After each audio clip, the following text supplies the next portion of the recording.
get everything squared away here. What'd you think your old man being in the hot seat? That'll be awesome to watch. Yeah. 'Cause I don't know if I'll be able to see it before I ship out. I was or gonna anything, say, but, yeah, you're gonna be in boot camp. Yeah, Dude. but that'll be awesome because it's like I've watched the like the Sean Ryan and then all that stuff. So and your stuff too. I've watched a couple of your episodes. So it's like that's kind of it's gonna be awesome to be able to see his stuff. And like I know some of kind of he's told me like some stuff here and there, but it'll be kind of cool to hear like some things like laid out or whatever. That'll be pretty interesting. It'll definitely. Well, it's like I said. You're always gonna hear something new. Even when I had my dad in here, I felt like I'd heard the stories 1,000 times, and I still heard it a different way or got a different without a doubt. So I'm excited for you to watch it. Well, ladies and gentlemen, thanks for tuning in. We have Lincoln Lafaver with us in the hot seat today. Lincoln, thanks for coming on, brother. Yeah, thanks for having me. Lincoln is a 2-time CrossFit Games podium placer, 2023 and 2025, correct? Yep. And recently enlisted in the United States Marine Corps. Boot camp is right around the corner. When do you ship out? The 27th. 27th is right around the corner. Yeah. And you enlisted. You're on a basic reconnaissance or amphibious reconnaissance contract, which for the audience's sake means that Lincoln is going to go through basic training and then instantly be thrust into what is known as the basic reconnaissance course, the first step on his way to becoming the elite recon Marine, amphibious reconnaissance, which is pretty badass, dude. I'm super proud of you. And we're going to get into that, right? But I desperately I'm dying to know about your CrossFit Games experience, what that meant at your age. How old are you, right? You're 18. Yeah. 18 years old. And when did you start? You started competing at a fairly young age. So take me all the way back to that first initial thought process where you're like, hey, this isn't just how I work out. I actually want to compete at this. Yeah, I was trying to think about it the other day, like when I actually started, and I want to say I started the CrossFit stuff at about 11 or so. I want to say, I got into like working out before that. I did not really, I guess I didn't really know CrossFit, at least like the competing side of it. I had seen it on TV, like back when it was on ESPN and all that stuff. Sure. But I thought it was incredibly boring and hated it. And my parents both owned an affiliate, and so I was around that stuff too. You kind of grew up with that. Yeah, I did, but I hated it. I thought it was super boring. I'm like, I'd rather just go do sports or something like that, like not work out. I'm like, this is kind of for old people or something like that. Sure. But yeah, I don't know. I started working out probably late elementary. I'd say like 4th grade. I don't know what age that would be. But my brother Cody, he was like football, wrestling, so he was always lifting or doing whatever. So I was always a pretty skinny kid and all that stuff. So I watched him, doing all those things. Obviously, my dad was always physically active, so we always saw that. So I definitely grew up around it. Thought it was like as I kind of got older, got more interested in just working out in general. And then I remember seeing the old CrossFit documentaries and stuff like that, and I was like, oh, this is pretty cool. Like you're not just like good at one thing. You're kind of I don't know what we'd call that. Kind of jack of all trades, I guess. Sure. And so I saw that, thought that was pretty cool. I don't exactly remember now if I was like, oh, I want to do that like as an adult, or if I was trying to do it like as a team but wanted to get into the adult division. But found on YouTube like that year, whatever, the CrossFit Games for the teenage division, I want to say it was started in like 2015, 2016. Yeah, because you were educating me earlier that there is obviously a distinct, or not a distinct, but there's age groups, or you like explain to the audience the difference. Age groups, go ahead. Yeah, so at least on the younger side for the age group, there's the 14-15 division and then 16-17. So those are the two youngest divisions, basically. And then you go into, I guess you could call it like kind of like the regular the games. It's the adult division, but kind of where like the people who are the best in the sport, that's where they're going to be. Sure. So 18 to 34 is where that kind of age range. Now, if you're older than that and you can still like be there, good, yeah, awesome. And same thing too, like over on the women's side, you'll have a few athletes. I don't think there's been a 18-year-old maybe that's made the games on the men's side, but the women's side, like there's been 17-year-olds who have gone to the women's side. Yeah, they're animals. So, holy shit, yeah. I didn't know that. Yeah, especially CrossFit Mayhem and stuff like that. They've built some insane athletes over there. So they've had a couple that have gone on to do the adult division. But so that's 18 to 34, and then I don't know the exact like rest of the age group divisions, but and there's like a 35, 39 and stuff. So those dudes are all insane, and then it goes up to like 70 something, 70 plus. I think there's like a 70 plus division. Was that the seniors or like the master masters or what? Yeah. So they call them the masters. They're insane, by the way. Like I've seen some of the people that are like, I don't know, 60s, 70s, and I'm like, that's like something to look up to. Like for when I'm that age, like that's super impressive. Super impressive at that age to be that kind of, you know, kind of high octane output. Yeah. You know like doing handstand walks at like 60 years old or whatever. I'm like, that's insane. Yeah. And then there's also an adaptive division. They separated us up this year too, but those guys are also just insane to watch. So that's what is the adaptive division? So kind of like disabilities and stuff like that are able to compete. It's also like something special to watch. Incredible. I only got to watch 2023. That's when I was at least in person. I got to watch because they had us, the adults, the age group divisions, and then the adaptive. They had us all together. So I was able to watch like a couple times, like before events, maybe after events, and it's insane. Like they're doing like wall balls and stuff. Those destroy, like in general, I'm already smoked doing those, and they're doing them with like one arm and stuff. I'm like, or like clean and jerks and snatches, and they're putting up. So like at that time, especially too, I'm like, these people are putting up close to the same weight that I'm doing. Respectable fucking weights insane. At a significant disadvantage. Yeah. At least, well, obviously not in their eyes, but right. Yeah. Oh my God, yeah, that would be incredible. I had no idea. I had no idea. That's fantastic. That is amazing. And it shows you, like, I used to be super, you know, full disclosure, Jen and I used to own an affiliate. We used to run, you know, our affiliate for about 5 years here in Dixon.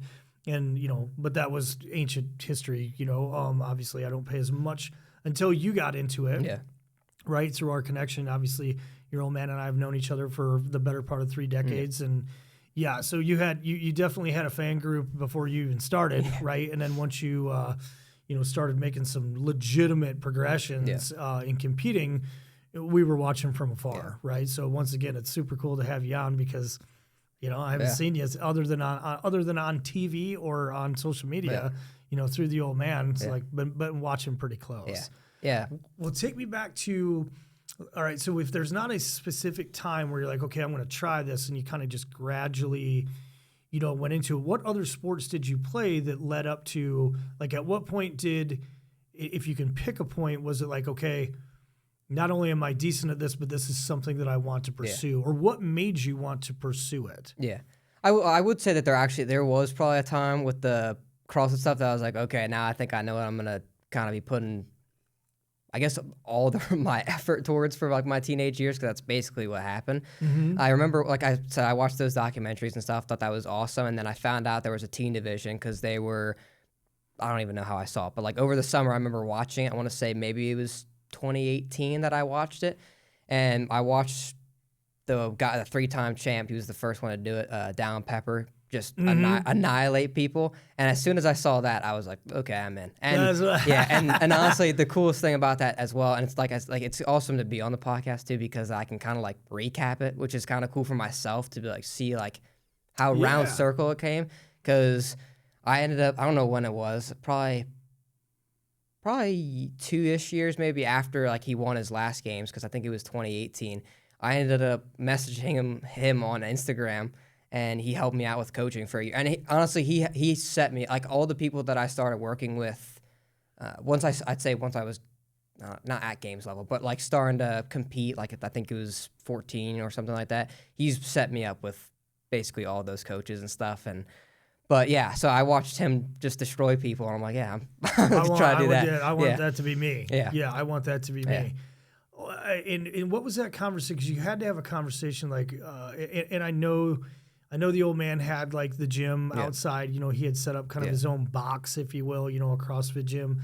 Like, what was that conversation like when you went to your dad and was like, hey, this is something that I want to do? Yeah, I'm trying to think. I remember, because I was definitely doing like working out in general. I don't know at the time that I was playing. I know I did like flag football. That was what I did for a little bit. But I was always into like different stuff, but I didn't always like play like team sports, if that meant, like I didn't end up getting onto a team just because I just never did. But I don't know. I remember the one time, because I was just starting to get into it, I was giving myself like programming, like just writing my own stuff up. Really? Yeah, and in our gym, and I'm sure I could still find them. They were probably terrible workouts, but but I remember the one, like I was getting really into it, and I was like, okay, like I want to do whatever it is that I have to do to make the games and just like, get to the top. So I remember we were out at dinner one night, my mom and my dad, and we were kind of like talking, like how do we approach it and stuff. So like you said, like they had the affiliate gym that prior they had sold it by that point, because I think my dad was still deploying at that point, I want to say. So we were talking about that, but the guy that we sold it to, Alex Hildebrand, who still owns the gym, and like they've also been a huge part of my process, like doing they've done, I think, basically all my online competitions except for maybe one. But we contacted him then, like that night, I think, because I was like, my mom was like, yeah, well, I'll text because we were still pretty close with them and stuff. She said, well, I'll text him tomorrow. I was like, this needs to happen tonight, because I was ready to, like, I wanted to get started as soon as possible on it, even though I was years out by that point. But sure. So we contacted him. He coached me then, Alex, I want to say for definitely over a year. I want to say maybe a year and a half. But yeah, we had just kind of like happened because we knew the kind of the way to go about doing it. So yeah, that's pretty much how it happened. Started up with Alex. He basically taught me the sport as it is, because I didn't really know how to like do most, like there's specific things that you have to know how to do for the CrossFit stuff. Sure. Or it's very specific to the CrossFit stuff, not just being, in good shape. So he taught me all that stuff, and then yeah, kind of went from there. But no kidding. Yeah. No kidding. Well, kind of not right place, right time, but like things, decisions or people in places that you had been involved with in the past, and then so an easy transition right into, okay, I'm gonna, I have these resources at my disposal, right? And that makes sense. And but so in your head, you saw that documentary, you're like, I want to be a games athlete, and so you start that process. Like, at what point, or there had to be a time during the process where you're like questioning yourself or wondering if you really had the time, the mental aptitude, the discipline to do what it takes. Like, I guess a better way to frame that question is, was there ever a time where the amount of time and effort that you started to realize that was going to be required was a deterrent? Or were you always just kind of like more, faster, better, stronger? Yeah, I think I definitely know that happened a lot, because like I said, I want to say I started with like maybe the coaching stuff at 11, like, so starting to, have personal programming. So everything's, starting to like be like what it is, or what it was for me, like today, where it's like you have a specific like plan, if that makes sense. So I think by that point I was like, oh, you start at 14 essentially. And I also too, for like our like the boys division, every year is a big deal. Like, especially as you're growing during that age is like, you'll have big differences. Yeah, like, sure, you're going through changes. Yeah, you're so right. I was like, that was 3 years out, and when you're 11 too. And even I think about it today, like certain periods of time are definitely like seem longer, I think, when you're younger as well. Like, so at 11 years old, 3 years seems like an eternity. It's insane. So there was definitely times like where I'm like, I was already starting to like, there were certain things that I was like, I guess you could say sacrificing. Like, it's, in some aspects. And part of me then was like, we're 3 years out from this, that's a long time. And part of me too was like, can we make this happen? Like, are these, like, just as an example for me at the time, the strength numbers were like a big thing, which again, you have 14-year-old, 15-year-old dudes who have been doing this, like they're going to be pretty strong. And so you look at those numbers and you're like 100 pounds away from those lifts or something, or even more. And you're like, there's no way. Right? Yeah. That's a lot. And I always was looking too for like, what were the top numbers? Which I don't like regret doing that. But I would say as a kid though too, you might not always put in perspective, especially with CrossFit. It's like, you're probably not, but you don't have to also be like first place in every single thing. That's like probably not going to happen, and it's not necessary. You have to be good across the board.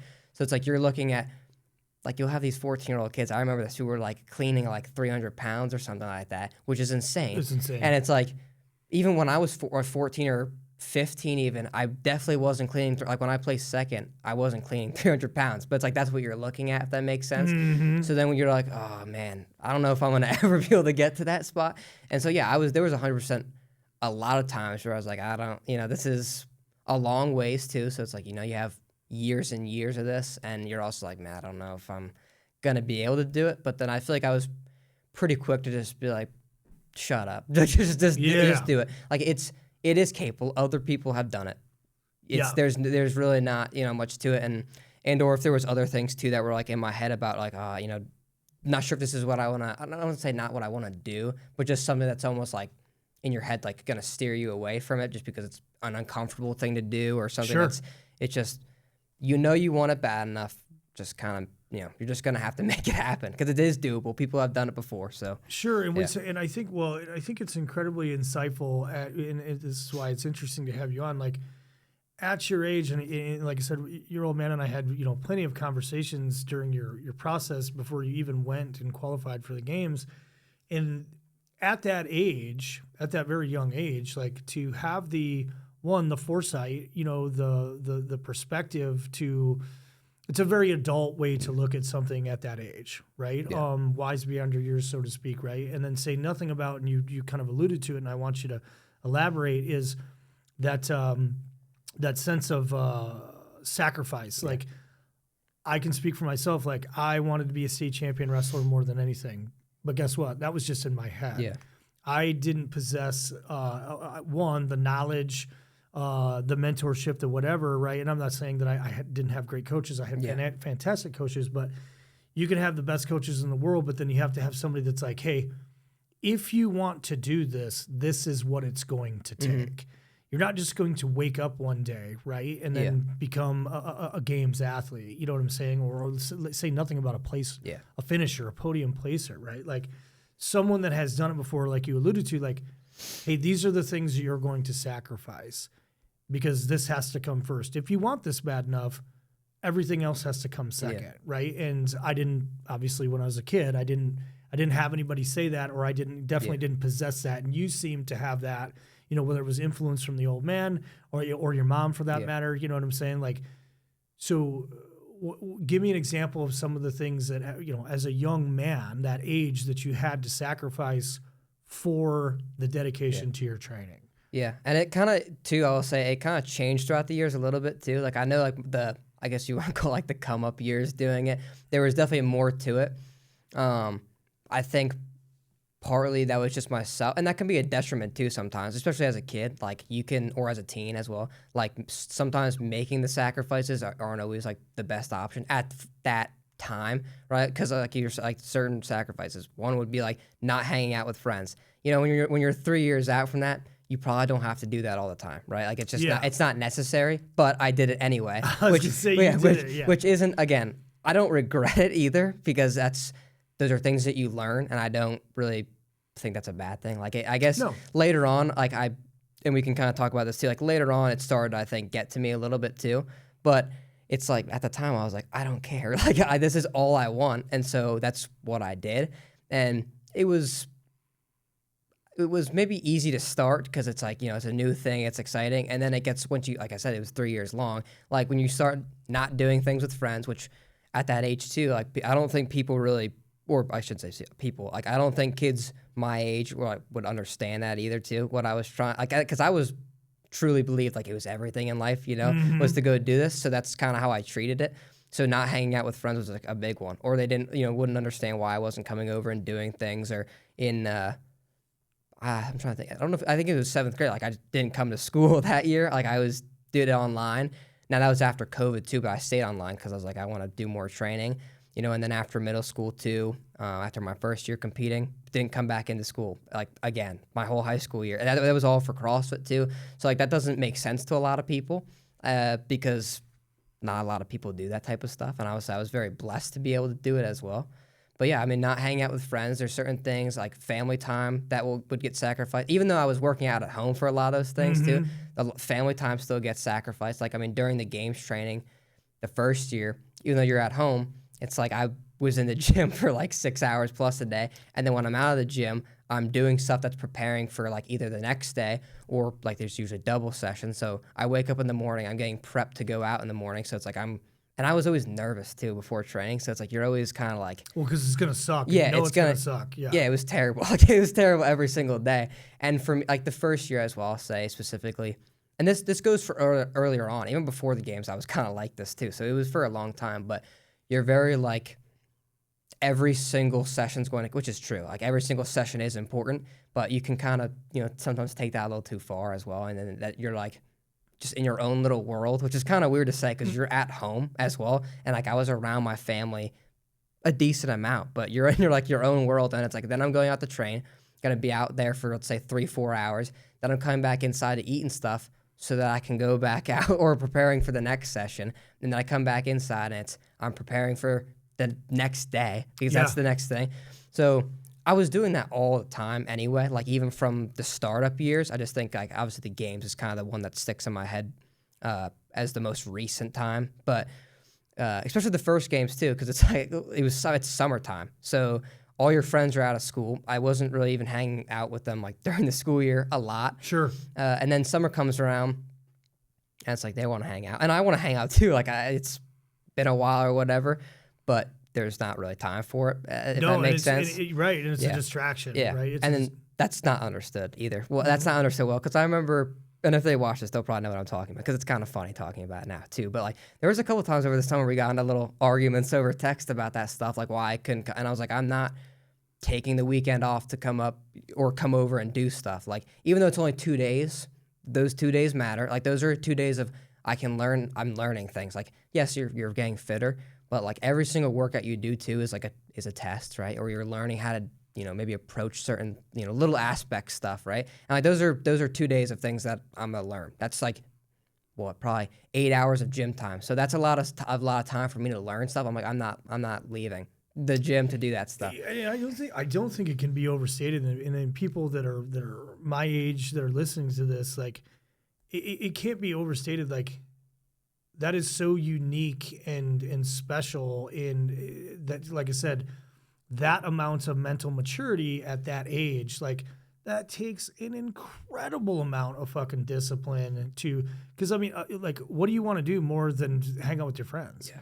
You know what I'm saying? Yeah. Like, and to realize that, and I'm glad you illustrated that, like, hey, every minute, it's not that I don't like those, it's not that it's not fun, but I am singularly focused over here, right? And at that age, that is not common. Yeah. It's very impressive. Yeah, I remember doing that too. Like I was kind of speaking about like I'm thinking about like the games year specifically too, but that was also like when I was 11, 12, 13 or whatever. I'd say I was maybe a little bit more like lenient at that time, somewhat, but there were still times then, even though I was 2 years out or whatever, that I'd be like, no, I'm not going over. I got to train the next day, or I just want to, like sometimes too, like I do want to hang out with my friends, but it's like I also just kind of want to sometimes keep to myself and literally just work at this thing, because it just seemed like, again, not that I didn't want to hang out with them, but it was just something that's like I don't want to take my focus away from this thing. So I think later on that becomes, you realize that was a sacrifice, if that makes sense. Sure. But yeah, that was probably the biggest one, is time away, or like I guess you could say time away from friends, or leaving school, doing that thing. I wasn't doing a lot of what most people would my age too, or I guess like what my friends were doing. So it's like you kind of almost feel like you're like disconnected from them as well sometimes. Oh, sure. So yeah. That brings up a good question. Is did you find when you got to be I don't want to say a new friend group, but when you started competing, and I know we're kind of skipping ahead a little bit here, but when did you realize that? And I would assume once you started to integrate or mingle with your fellow competitors of that age. Were you normal in that circle? Like, was there anybody that still managed to get to that level and still maintain? You're already shaking your head. No, so I'll say this too. Before I even got to the games, just like as a quick sidebar too, is before I did that stuff, like I said, I was online for all those. And then I was going into like when I first started prepping to compete or whatever and getting coaching, I was in at the affiliate too. So I would go into the affiliate like during school hours, I guess you could say. And so I was hanging out with adults as well for the like all the time. And now they're doing CrossFit too, so you have similar interests and stuff. And obviously, like you were saying, too, like adults just have a different maturity level, compared to like a middle school. Or should. Yeah, they should.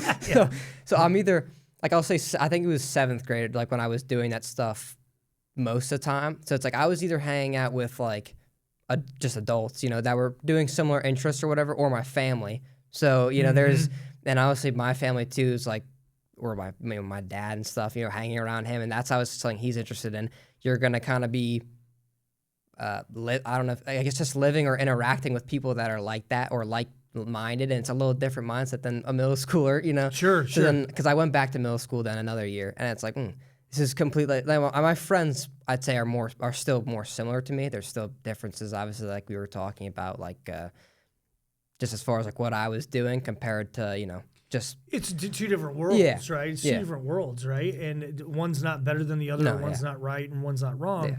It's like I said, it's just it's rare unless you're talking about state level athletes. To get to that high level, it's just you have to be wired just a little bit different. To maintain that level of dedication and focus. I mean, 3 fucking years, to an adult is, a flash in the pan. But at the same time, it's still 3 years.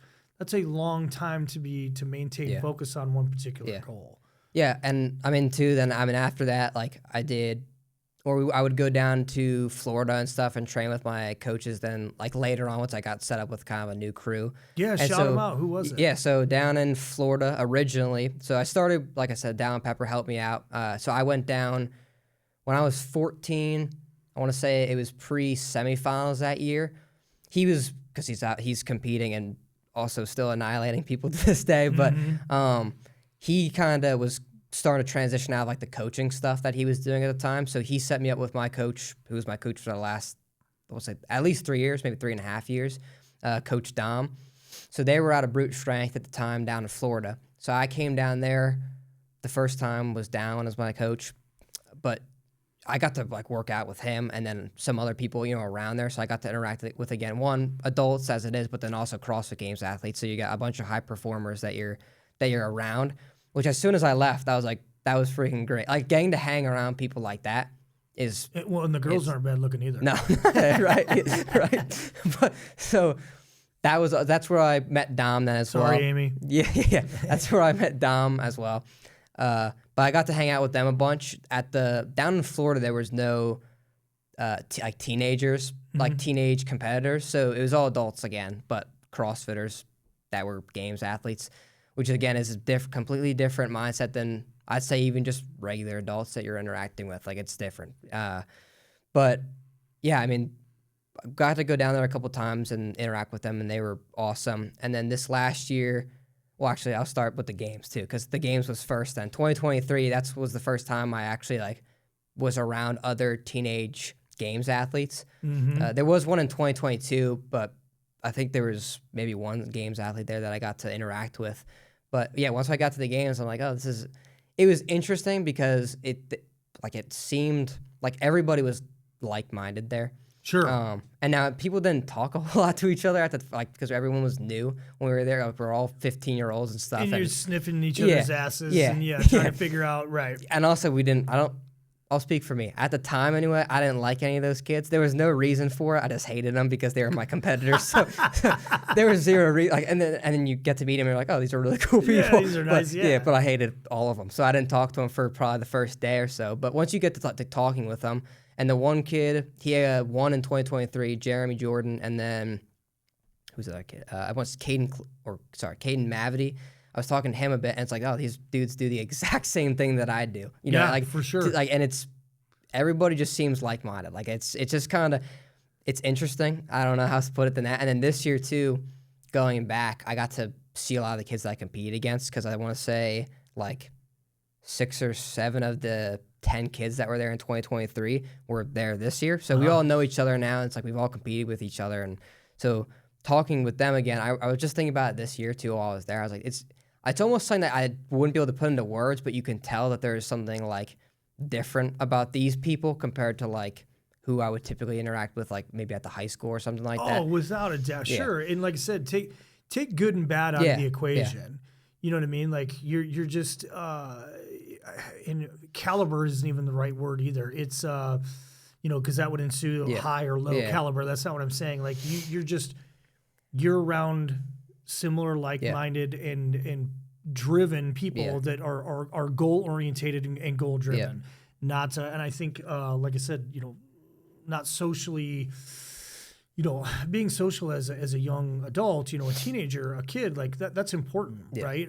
It is. It's an important, but that doesn't mean keg parties and shenanigans, right? Yeah. Like you're being so like you're probably you're more well traveled than probably most people your age, just because you were traveling to all these other places to train. You were interacting with adults. You were interacting with other kids at your age. So it's not hard to explain at all. It makes perfect sense to me. Like it's like I said, what I think is amazing is that it's not, because I know your dad. You know what I mean? Once again, that level of commitment at that young of age. Yeah. Like I said, like I don't even know how to like put into words just something that's different about those people in a good way. Like it's something that I can relate to, I guess. And like I said, we've all had these, like we're all doing the exact same thing. So, and we've all, I'm sure, had to do the exact same things. Like I don't think. There's definitely some people, but like I didn't start in homeschooling or anything like that. So I'm still good friends with a lot of people from school and stuff. And like I know, like you were saying, like a lot of those kids go and party and all this stuff, and and that's great. That's fantastic. Yeah. And they're like, oh, you're gonna miss out on this and that and socializing. And I'm like, at the time, I would have been like, I don't care about socializing. I'm trying to do something. Like. I'm trying to do something where it's like the socializing part isn't going to help me very much. It brings nothing to the table. And I just don't care either. And honestly, like I've got to meet a lot of cool people over the years. So, I don't ever regret not going and doing parties or going and partying and stuff. I feel like I've missed out on nothing at all. So I'm like, I get it. But at the same time, it's like, that's not something that has ever interested me or interests me now, because it's like, it doesn't, for at least just for what I'm trying to do or was trying to do, it's not going to help me in this thing. So, so I'm not going to go do it. And I think that's a lot of what those kids at like the games and stuff I'm sure a lot of them would agree with it or have similar experiences too. So it's like everybody I think can kind of relate just on a different kind of plane about that. So it's been really cool. And honestly too, like this year we went down to I guess it was like a mock games or like pre-games training. And two of the people down there that are both teen athletes, honestly, like since then, like we knew of each other, but we weren't like friends or anything like that. So we trained with each other, and we're freaking good buddies now. Sure, I think it's a whole nother group. Yeah, it's a whole nother like long range clique, so to speak. Yeah, right? And it's like because they've all done the exact same. And then the more like we kind of got like talking, like even after the games and stuff, like just messaging or whatever, it's kind of interesting because it's like. Because I'll ask questions too. Like I'm like, oh, like when did you guys always do home? Whatever, like random questions, like about schooling or whatever. And it's like it's all very similar to what I've been doing. And it's almost, I guess I didn't think that there wasn't other people like that or anything like that. It's just interesting to kind of like to actually see that because I'm not used to that. Like I'm not used to being around that. Like I train by myself too, so it's like I'm not around people that are. I guess do similar things as me like often. So because even traveling and stuff, it's not like I'm doing that every single day where I'm living around that. So it's kind of just, it's cool to see, I guess. Yeah, for sure. And there had to be one, I know, like you said, you've met a ton of incredible people. Who was your, there had to be one instance where you met someone where you were like, oh shit, like never imagined yourself ever being in the same room, let alone under the tutelage. Was there anybody that like you couldn't believe once you were standing in front of that you were standing in front of? Did you fanboy out on anybody hard like that? No. I'd say I'd say early on, yes. I think as I got older, I didn't, and not like to say like I didn't really care too much about like titles or names or anything like that, which I can kind of tell you why if you want me to after this. But I'd say earlier on though, when I was younger, when I first was messaging Dallin and wanted to see, because I was a big fan then, which I'm still a fan, but I mean like I remember I sent that message and I was so nervous too because I was like, and then he was like, oh, we can set up a call like to talk about the coaching stuff. At that point, yeah, I was freaking nervous. That's for sure. Like I was definitely, that was interesting. Like I was like, oh crap, because I think I was probably 12 or 13. So yeah, I was definitely nervous about that one. But I think after that, no, just because I'd say one, I started to go, like when I'd go down to Florida and stuff, there was a bunch of them, and you meet them, and it's like they're normal people. They're really cool people, and they do something really cool. But after kind of that, like going to the games and meeting the people that I watched on TV and stuff that were like 5 times games athlete, I'm like, that's really cool to be around them. But I'm like, they're all human beings, you know what I mean? So it's like, it's not, and honestly too, like I've thought about that too. Like I didn't feel too crazy about it, but there's definitely other people, like I think too, like having gone around and done stuff with my dad, you know, or whatever, or talked to him, you know, or like the friend, like you know, or other of his friends and stuff. Those people I find, you know, I'd be more kind of in awe of than athletes. Which, yeah. How old were you when you were on that machine gun range? In Pennsylvania. Yeah. How old were you? I still have the picture. Yeah. You were young, dude. You were young. Yeah. We had to stack up like 2 ammo cans. So you remember that? Yeah, I don't remember who it was, but somebody that was there too, because we were on the big freaking machine, the one where you had to hold onto those 2 things and then press the button into freaking shit. Dude, yeah, the 50 cal. Yeah, I couldn't fit my hands around it fully, and I also couldn't press the button. So somebody had to come over and help me to do it. But I don't know. I have a picture of it. Yeah, I think I was in 4th grade. Yeah, I don't know what age that is. Maybe 8, I think. Yeah, that's close. Yeah. Let's give or take. Yeah. Right. Depending. Yeah, you were young, dude. You were young, and it was awesome. Yeah, you. By the time you were God knows what age, because it wasn't very old. You had damn near 18 Bravo weapons qualification. Yeah. you got to do a lot of shit. No, yeah, all those people that I've gotten to meet, like, there's been a lot of cool people, but I definitely say, like, as far as, like, if there was going to be people that I'd be, you know, like, in awe of or whatever, it would definitely, I think, be people like you or people like my dad and stuff. And especially, again, as I've gotten older, too, you know, done more of my own kind of, like, I guess you could say, like, studying on that stuff, I'm like, there's nobody else cooler, and I've done, I think, things more, you know, I guess I'm poor and I can't think of a better word than that, but you know, those dudes are my. Yeah, you hold those dudes. Yeah. You're right. Yeah. And I did too, and still do. Yeah. Right. Like, it's kind of who you want to emulate or gravitate towards, right? Which is obviously we're not going to transition to it. We'll get to that in a bit. You know, your transition into the Marine Corps and into the, reconnaissance, military occupational specialty, which is no joke. You know, obviously a place close to my heart, right? Yeah. Because that's not an easy road, right? Yeah. It's so it obviously not surprising, and I'm obviously super proud of you. And you're going to crush. You're going to be very successful at it. But going back, and you don't have to name any names, obviously. The old adage, like, you never want to meet your heroes, so to speak. And it's not a blanket statement. Sometimes it doesn't apply. Yeah. And you don't have to name any names. Was there anybody that you met in your travels, or once you got exposed to that level, that was disappointing, or that let you down? Yeah, I'd say there's the overwhelming majority of the people that because I got to meet a lot of the people that I saw on TV or was like big fans of and stuff. I'd say the overwhelming majority were really cool and way cooler than I thought, or just way more personable than I thought. And all the people that I met down in Florida were awesome. All the people I met in Tennessee were awesome. But I don't know. There was always maybe a few that I was a little maybe like, I don't think it was really them trying to like, or being any kind of way, just kind of how I perceived it at the time. Sure, I was like, it's a little different. But no, I mean, for everybody that I got to meet, especially like on, I guess, the people that I was working with, kind of, so to speak, at the time, and at Brute and Mayhem were all freaking top notch. Way cooler than I thought. And way like a couple of the games athletes and stuff would come up, like in 2023 that I met down in Florida at the time, come up to me in the back and like in the warm-up areas and stuff and talk to me.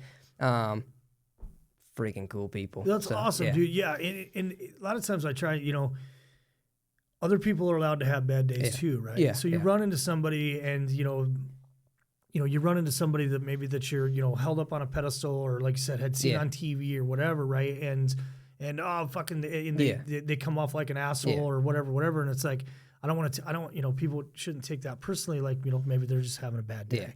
Or maybe they're an asshole. Yeah. You know what I mean? I don't, because it was the one person I was thinking of, and I only met him like maybe once or something like that. So it could just been like, they were doing their own thing. It is what it is. And again, it wasn't like they were like a freaking, being sure. any kind of way to me. So it's not like it was just really didn't bad. go how No. you thought it went. It was going to go in your Yeah, mind. yeah. Which is fair. That's not necessarily a good or a bad thing.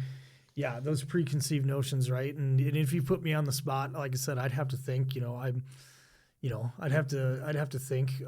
Well, maybe not too hard, but yeah, it's like, oh, maybe they were just having a bad day. Yeah.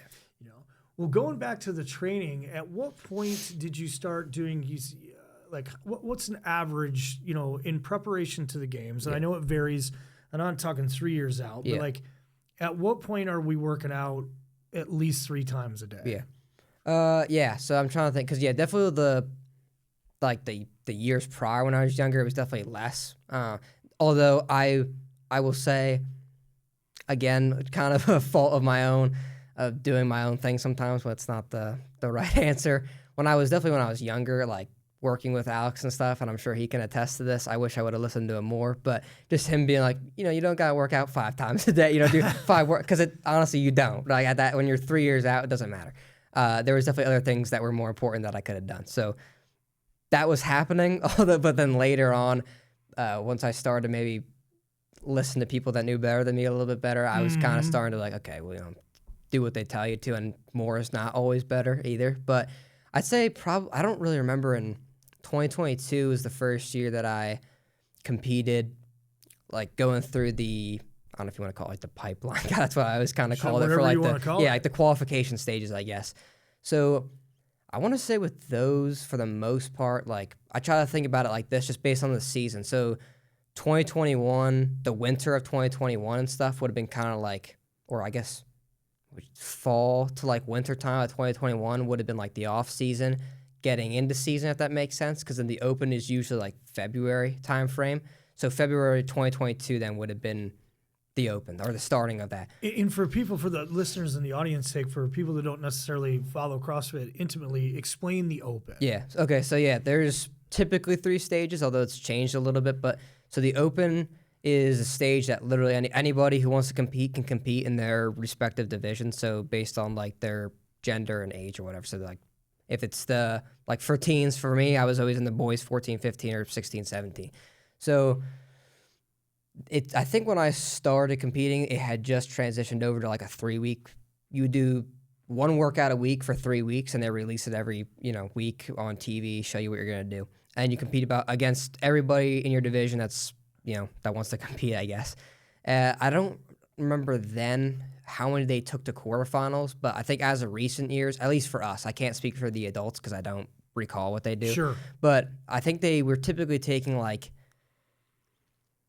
or actually I think the first years they were taking like maybe 200 into quarterfinals, and then semifinals they would take like, I don't know. It kind of changed. It changed a lot. And for the open, for people that register for the open, it's completely like you just register, right? Unless it's changed since I was paying attention. That's right, like, are we talking 10,000? Are we talking like how many kids your age do you remember were in your age group? Yeah, so it definitely changed, and we definitely don't get as many as the adults too. Like it is still definitely a smaller thing compared to the main division, but I think usually the 14, 15 division, I think I think both were usually about 2,000 to 3,000, which isn't like crazy compared to the adults, but you gotta think like those are probably all the teenagers that are doing it like around the world. So, but I think it was usually about 2,000 or 3,000, and then honestly the stages afterwards have kind of changed up a little bit, but it's usually either like a quarterfinals or a semifinals or something like that. So, and then the games, but. So being a second place finisher or a third place, because you took second the first year, right? Your first year, and then your second time at the games, you took second or third? Third, yeah. Third. And there was a year apart. There was or you took a year. Was there an injury? No, honestly, and that was kind of I was telling you like about early on, like with some of the things maybe catching up to me a little bit as far as like not doing certain things or whatever. I think that was kind of partially what I was burned out pretty good. And I've thought about it a little bit, like about why I think it happened, because if I compare it to like I came back the next year, you know what I mean? So something obviously had to have changed, and there was definitely a lot of stuff that year that I kind of was trying to figure out too, I think just mentally, but that was just a kind of a gap year, just figuring out what I was going to do. But sure, which is nothing wrong with that, right? You know what I'm saying? Like as long as it's for the quote unquote, even if it's for the wrong reasons at the time, it may turn out to be something positive, right? Which it was what you needed at the time. Yeah, I think that I did, and there was something that I never expected to happen. Like I was just like, okay, I'm going to compete, my every single year I could. So it was definitely a weird thing for me to be like, I'm not competing this year. Like I hated doing it. And it wasn't like the sport itself. I just did not like the kind of what it was taking away, I guess. Oh my God, partly. well, like I said, dude, it's an incredible amount of personal sacrifice at that age. And I think too, like, especially being a teenager too, like you can be, I think, especially like what would the word be? Like prone to or susceptible to like, just like if you're like, I'm trying to think how I want to put this. Susceptible to distraction?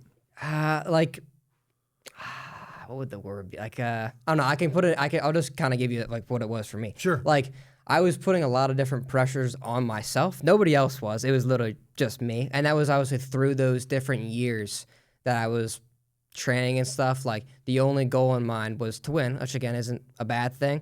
But you start to kind of make it, I think, like that has to be what happens. Like it almost becomes your identity type thing. There you go. And that's not the right answer. So, and it's something that all of my coaches preached to me early on. But I think, again, there's certain things I think you just have to you're just going to have to learn them, I think, for depending what they are. But. Yeah, and not trying to get all grand old man on you or dad talk you, as we like to say. I mean, there's just certain things that every adult on the planet could tell you. Yeah.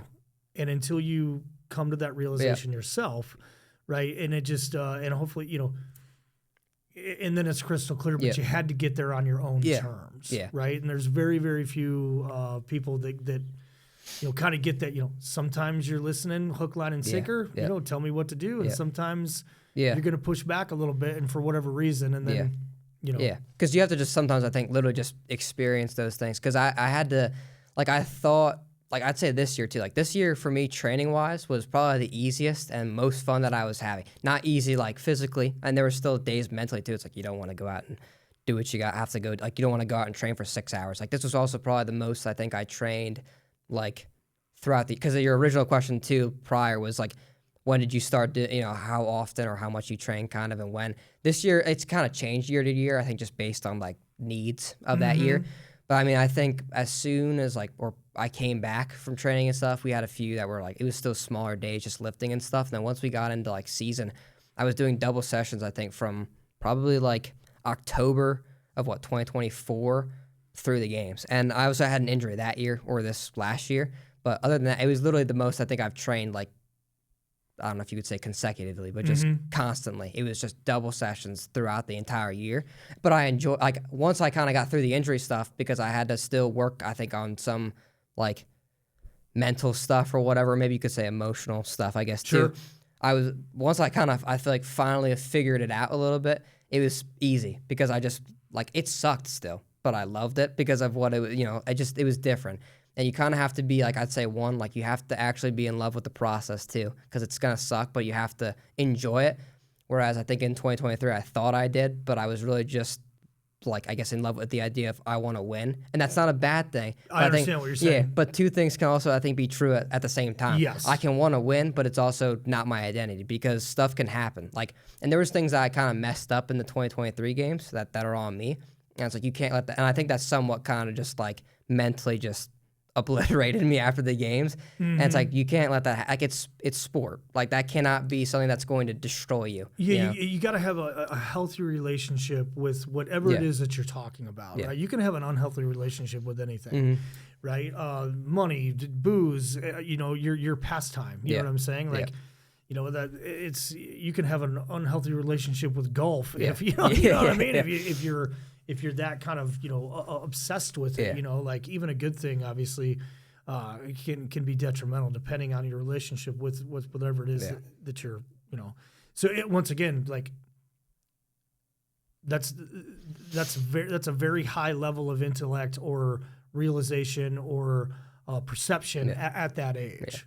Yeah, and I mean, it definitely took. Like, I had to figure that out too. Like that probably took about 2 years to. And that's kind of weird putting like a time on it, but. Like everybody told me that, like coming up, like don't take. Or one thing that Dan always told me was like, don't take yourself too seriously. I'm like, what does that mean? I don't even know what that means. I was like, sure. I was like, yeah, but I had no clue what that even meant. Or like, you know, and then you also see too, like on Instagram or whatever, like, oh, you got to be in love with the process. And I was like, I guess I didn't fully grasp what that meant. Like, I thought that was like, I was like, yeah, I like working out. Like, that's because it is fun, right?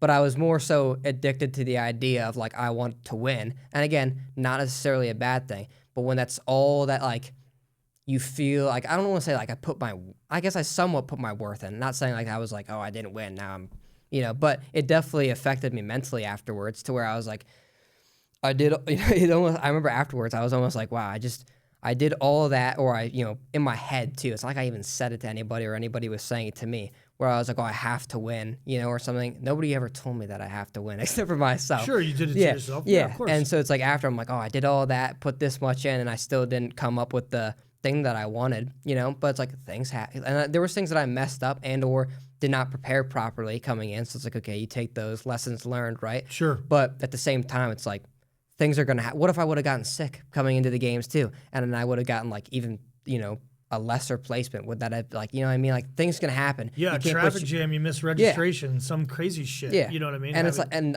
then coming through that year, I thought, or the 2024 is when I didn't compete, I thought I had it, you know, figured out again, or I wanted to compete again, which is like awesome. You know, but kind of coming back into that year too, I was like, you know, I want to say that was it, winter of 2024. I was still kind of like, I guess, wrestling with the idea. I'm like, I don't understand. Like, I couldn't understand like, I wanted to win, sure, but then I was also trying to be like, okay, because that's something I was trying to work on then too, just mentally. I'm like, take this time to, you know, physically do whatever you're gonna do. Like, I was still lifting and stuff, but mentally, like, let's get ourselves, you know, squared away, because there's clearly something that I need to work on. Otherwise, I wouldn't be, I think, leaving the sport that I like loved. But well, was there anything in particular that you found? Like any high level athletes or high level anything, doesn't matter what it is, right? They usually have some things that they're kind of partial to that help them stay either mentally balanced or mentally focused or whatever, you know, whether it's meditation or journaling or, you know, you pick it. I don't, you know, color, you know, finger painting. I don't know, right? You know, poetry, you name it. Was there anything that you used that was non-CrossFit, you know, physical fitness related to kind of keep that mental, that balance between my identity and the process and actually having fun with this? During games training, like this last year? Anytime. I'd say somewhat. I think this last year too, as I got closer, because like, and I can kind of talk about some more of it too that I was starting to figure out or just thinking about like over like the 2024 year and then kind of the rest of this year too. But I think for me too, I was kind of like, this year actually I can for sure say I was like, I'm not sacrificing certain things with my family to work out more or whatever. And doesn't mean I was going to work out, you know, any less. But I was like, I'm like, there are things that I can personally do to like get everything done, but still, you know, find balance. Yeah. So it's like, if I have to start earlier, then start earlier. You know what I mean? And so it's like, I could balance those things, I think, better. And then other times too, I was like, I'm just not going to sacrifice certain things. I think like, and it was mainly the family stuff too. Cause it's like, I love being around them and stuff. And I know too, like this year, I was like, this is your last year at home. You know what I mean? This is your last year doing this. So like 2023, there were certain times that I was like, you know, I'd miss dinners or whatever. And, you know, also my dad still travels and stuff too. So it's like, you're missing out on certain, like on time with certain people and stuff. So this year I was like, I do not care. I'm like, I'm not missing dinner. Like I'm not missing dinner this year. Sure. So it's like, if that means I have to eat and then come out and work out and I feel like I'm going to throw up during it, so be it. If it ruins the workout a little bit, I don't care. Like I'm going to get the things that I need to done, but I'm also going to be with family. If I have to get it done like in a shorter rest period from like session one, so be it. Like I don't care. So that was the main thing I think for me, that I'm like, this is something I'm not missing out on. So that definitely helped. And then I just think too, mentally, some of the things that I was finally starting to, or grasped, I guess, this year also kind of helped just keep everything a little bit more like fresh and stuff. You already kind of alluded to it too. You said you enjoy your alone time. Yeah. You know what I mean? Yeah. And you know, that introspective, you know, solitude, like just kind of zero distractions, right? Whether it's, you know, so you kind of already answered the question, you know, and well, there had to be a time where, especially because in a 3-year process, that's a long time. There had to be a time where you're like, you know what, fuck this. I'm not doing this anymore. Yeah. Was there any of those times? Like in like the come up to like starting to compete? I'm pretty sure there was. I think my mom had actually told me about this because I didn't remember it. This was not that long ago too, because I think it was very short lived. But because sometimes that's I think is what's needed to kind of maybe fix whatever was like bothering you prior, because a lot of the sport too is mental. So just getting through day to day and stuff. I'm pretty sure there was a time when I was working with my first coach that I was like, burned out or whatever, which again, I guarantee I did do it to myself. Like it was definitely, I was working, like doing too much than I needed to, starting to sacrifice too many. And again, you're 11, 12 years old. Like that's probably going to, hit you pretty fast or maybe harder. So I'm pretty sure there was a time. I honestly don't remember it. But I think my mom told me one time, she's like, oh, you remember that one time? You were like, oh, I don't think I'm done with it or whatever. And then I came back obviously and continued on. You're just having a moment. Yeah, which like that, and then that was basically what 2024 was, but just a whole year. So, but it was needed as well. So like, I also don't regret that. Like, it would have been cool to compete again. Like, competing is fun, but it would have been a terrible idea for me to do that. So. Well, for somebody, like I said, for the audience sake, and for someone who's seen CrossFit but never actually experienced it, like, what is? And I know the answer is almost. There's so many variables, right? But if I'm doing, or if you're doing 3 sessions a day, like I said, for the audience sake, like baseline, are we talking, what does that entail? What does 3 workout sessions a day look like? I typically did, there was definitely, I would do 3 sometimes. I was mostly 2, mainly because we just had 2 or 1, and then usually another session in the evening. But usually they were bigger sessions usually, and then you just rest between each thing. But yeah, so I mean, typically you want to lay out like each session, like sure, yeah. So I'll just give you kind of like what this year's was. It was pretty similar to 2023 when I competed, but maybe slightly different. So yeah, first session would typically be like strength work. You're gonna do strength work, or this year I had to do a little bit more work on like running. So sometimes running is just your full first session, but for the most part, I'd say you're gonna like your first session will be like just lifting or something. So you're doing your, basic, just like, I'm just gonna give an example, like you're doing 5 sets of 5 back squat, whatever, something like that. But then you're gonna go into a lot of different like lifting and stuff with like accessory work too. Like 2023, we were big on that because I had to work on my lifting a ton. So you're doing your main lifting portions or whatever, deadlift, clean, stuff like jerk, that, press, whatever you got, barbell work, right? Because that would also change throughout the week too, like what specific movement you're doing or whatever. So yeah, that's the big main lifts or whatever you're doing. And usually it'll be broken down. So like if you're going to do, what would be good, like cleans, let's say, for an example, you might do cleans to start, right? Do that. And then afterwards you might be doing clean pulls or something like that. Or then, and you might be doing 2 different, like clean pulls and then like clean deadlifts or something like that. And then you might be doing your accessory work at the end. So whatever that might be, like, let's say like core work or something. And all of that will take a while because you're warming up. And then depending on how big each individual, like, thing is, if that makes sense, that could take a while. So that could be like 2-3 hours alone. And then usually I call them metcons, or people call them WODs or whatever. Yeah, and then you might do your WOD. So like 2020 metabolic conditioning. Right, yeah. So like with 2023, I was definitely doing a lot more lifting in that first session, and then usually we would finish it off with some kind of metcon type thing. So you're already smoked completely, and then you're doing a workout that usually sucks and usually takes a while. So you'll do that one. And then this year I would still do lifting, but I would do more on the conditioning side of things. So I maybe would do 2 metcons or something like that, which are in the same session, but you'll kind of like, depending on how like my coach would write it up, they could either be like part of the same thing. So you might be like, you're going to do this workout, rest 10 minutes, hit the next one. Or they might be like 2 separate pieces and you just rest like 15, 20 minutes. But, and then you'll rest. This year I was better about taking more rest between as well. Usually like 2-3 hours is about what I would take. 2023, I would probably take like an hour and a half because I was stupid and just wanted to get everything done. But, and yeah, I'd say this year, the second sessions were a little different or maybe a little longer compared to normal. Sometimes I'd either be doing lifting then in the evening just because it was a little less of like I guess you could just say less important for me this year. Like I didn't need to do as much of it. And then usually we were doing like, I'd say 2 metcons usually. It kind of changed day to day. But yeah, same thing. Kind of usually 2023 was just like 1 workout then at the end of the day. But right on. It doesn't like usually sound like a ton. It just takes a while because then you're doing your warm ups and stuff and then cool downs. And some of those workouts are usually take a long time too. Some of them, for sure. Like some of them can be upwards of an hour.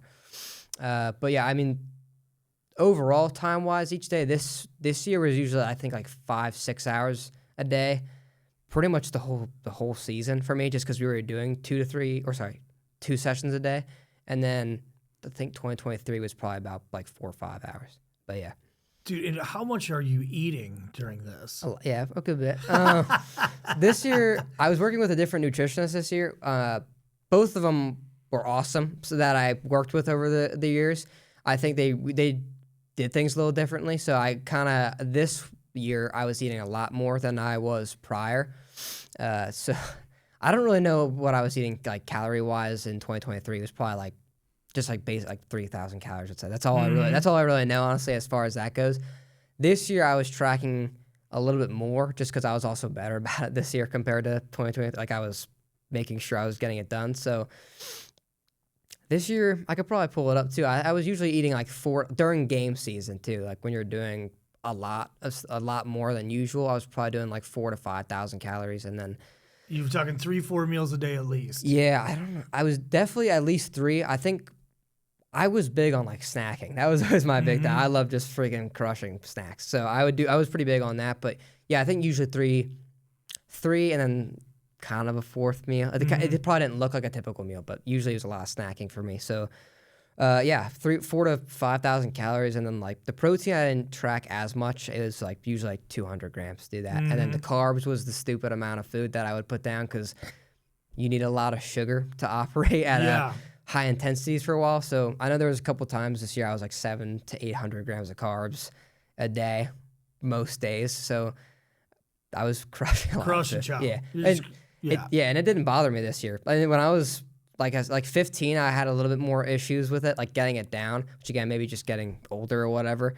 So yeah, I felt like I didn't feel hungry, but I just felt like I could constantly just keep devouring stuff. So it was pretty easy. And my nutritionist this year was cool with me pretty much eating whatever I wanted, like within reason. Like I was still like my main meal stuff, like it had to be done. Don't be just eating Cake. pizza, or cake or whatever. Yeah. Other than that, though, she was like, yeah, you got, like, I was working out 6 hours a day. You can put calories down. Because at that point, it almost doesn't, I don't want to say it doesn't matter, but you're going to need those calories put back in somehow, and it's not going to come from chicken and rice. So, yeah, exactly. So yeah, I'd be crushing like chocolate milks and just freaking like 3-4 Gatorades. It was almost disgusting, the amount of sugar, but it was kind of fun though too. So, yeah, sure. Yeah. When you're in a consequence-free food environment where you can just murder whatever you want. I would crush a lot of soda this year. That was my big thing. So I have an addiction to soda as well. But well, that's a good segue into my next question. Is and there's probably more than one, right? But like,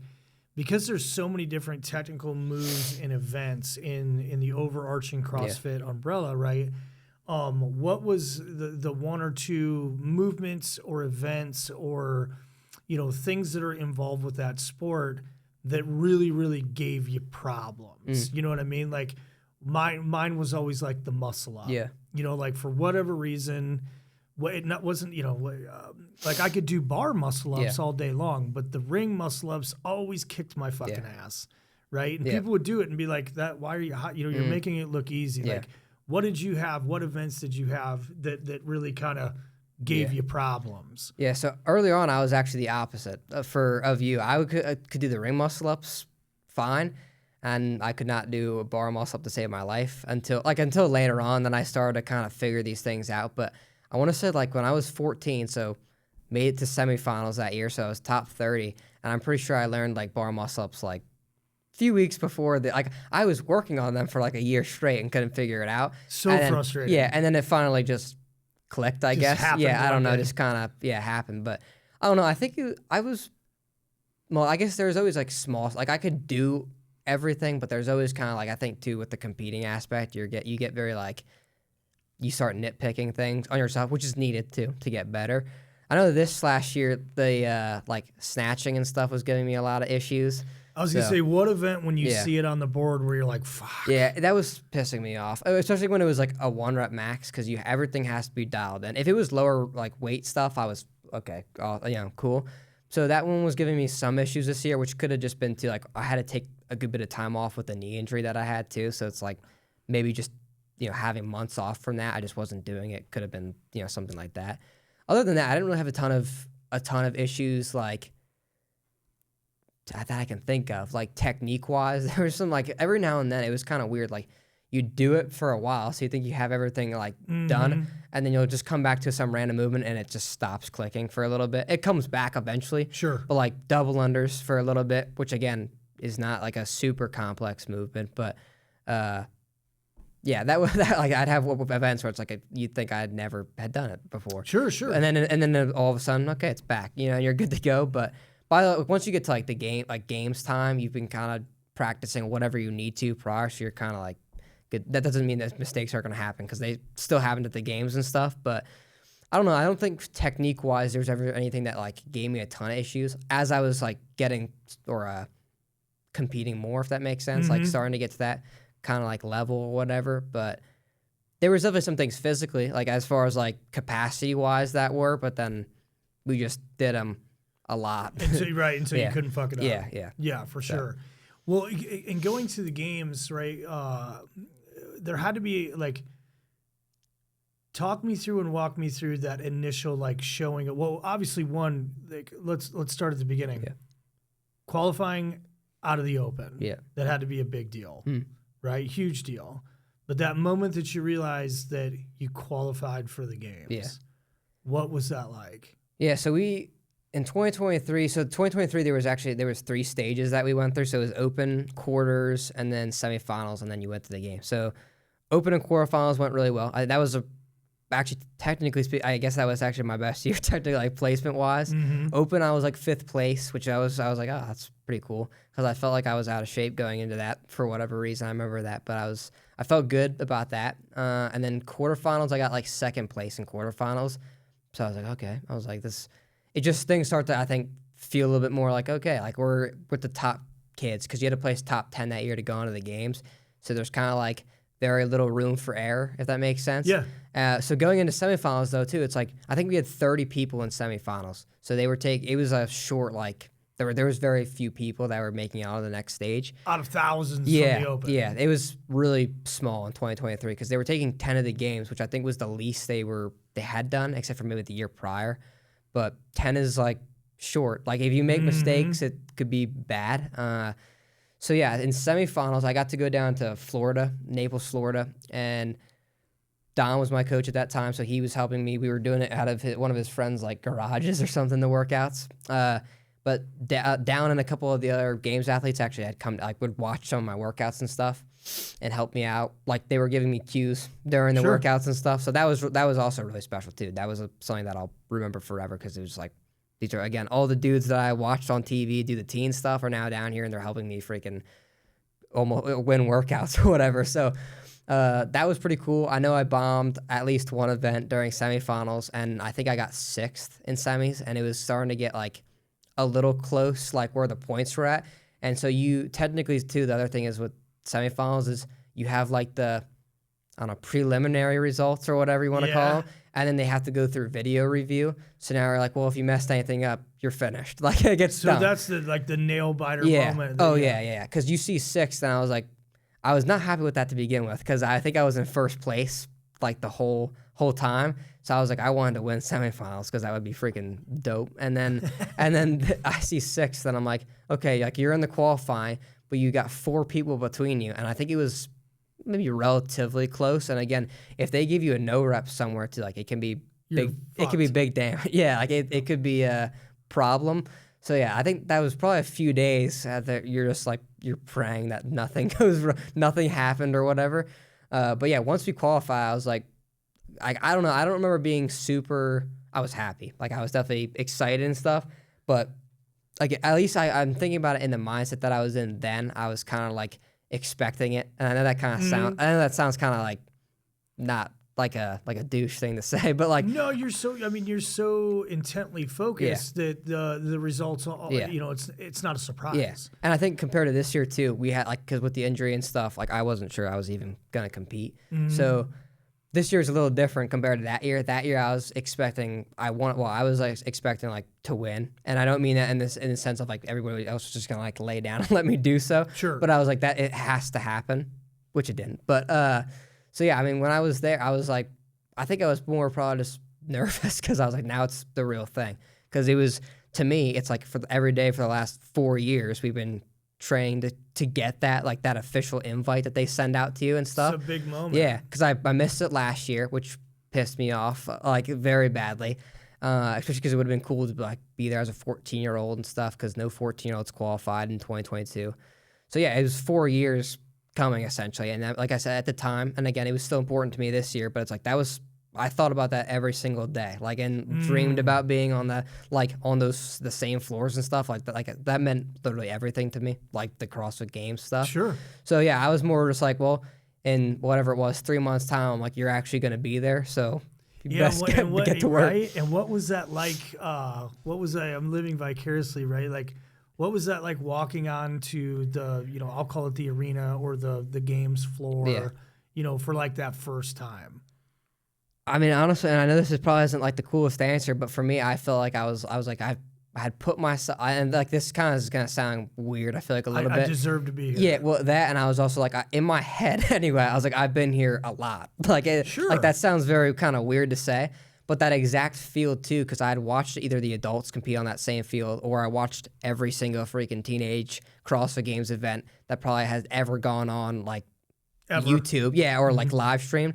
So I'm like, I put myself on this field dang near every single day, like every single night. So I was like, this is exactly where I've been. Like, so it was still cool though. Like at the same time, you have to be like, this is pretty cool. But I think at the time I wasn't probably taking it in as much either. I was just kind of like, yep, like we have work to do now. Because that year was very different for me, I think, mentally. But yeah, and that begs the question, right? Like, and I was gonna ask this, and we perfectly slide into it. Like, can you remember what was the games? Was the entire event, all the events, was it a blur? I mean, obviously there's going to be segments, but you know what I mean? Like when you're so intently focused on the end state, which is winning or placing or what have you, or were you very, very present and cognizant the entire time? Does that make sense? I think I was pretty cognizant because, and I actually talked to my coach about this a little bit this year, and I think it's not because I was trying to take it in as much that year. I think it was just like in 2023. I think I try to be a little bit more cognizant because I'm also like watching other people, and I'm trying to like, you almost want to try to, like, at least for me, like I try to be in control like at all times, which is, like I said, not always the right answer as far as like if you're trying to like just send a workout. So there's times where you're going past that. I've met your dad. Yeah, but you're at the same time, but at the same time, you're trying to kind of control yourself, right? Because it's a really big thing. I'm sure there's anybody that's competing in the teen division would kind of agree with this. Like it's very easy to just get sucked into the competition aspect and just go freaking balls to the wall off the bat, and that's an issue because like you're in a 15-minute long workout and you just sent it off the bat. It's not, and I've actually had a conversation with my coach about this year too. I sometimes do it the opposite way where I'm too slow off the bat too.